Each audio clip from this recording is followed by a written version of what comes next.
क्या आप जानते हैं कि सेल बायोलॉजी की हिस्ट्री में माइलस्टोन यानी एक विशेष उपलब्धि माना जाता है। और आपको पता होना चाहिए कि आप इस वीडियो में सेल थ्योरी को समझने जा रहे हैं। बात है 1665 की। उस वक्त रॉबर्ट हुक नाम की एक इंग्लिश साइंटिस्ट ने स्ट्रक्चर ऑफ सेल यानी सेल की ढांचा की खोज की। 1674 में एंटन वॉन लीeuwenhoek ने पहली बार एक इम्प्रूव्ड माइक्रोस्कोप की मदद से तालाब के पानी में फ्री लिविंग सेल्स यानी मुक्त जीवित कोशिकाओं जैसे बैक्टीरिया की खोज की।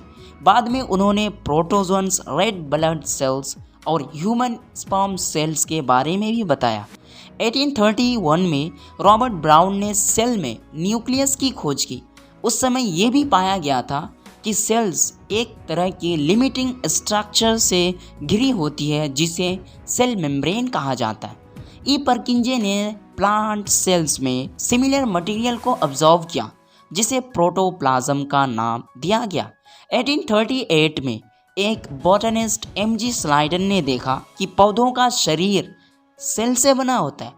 और उसी एक साल के बाद यानी 1839 में एक ज़ूलॉजिस्ट थियोडोर स्वान ने बताया कि जानवरों का शरीर भी सेल से बना होता है।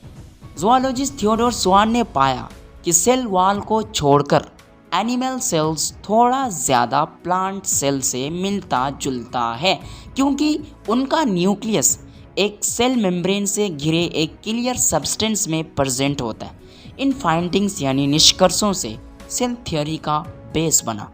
इन अलग अलग साइंटिस्ट्स के अचीवमेंट्स यानी जानकारियों को समराइज करके एमजी स्लाइडन और थियोडोर स्वान ने इस सेल थ्योरी को फॉर्मुलेट किया। सेल थ्योरी की दो मेन कॉन्सेप्ट्स हैं।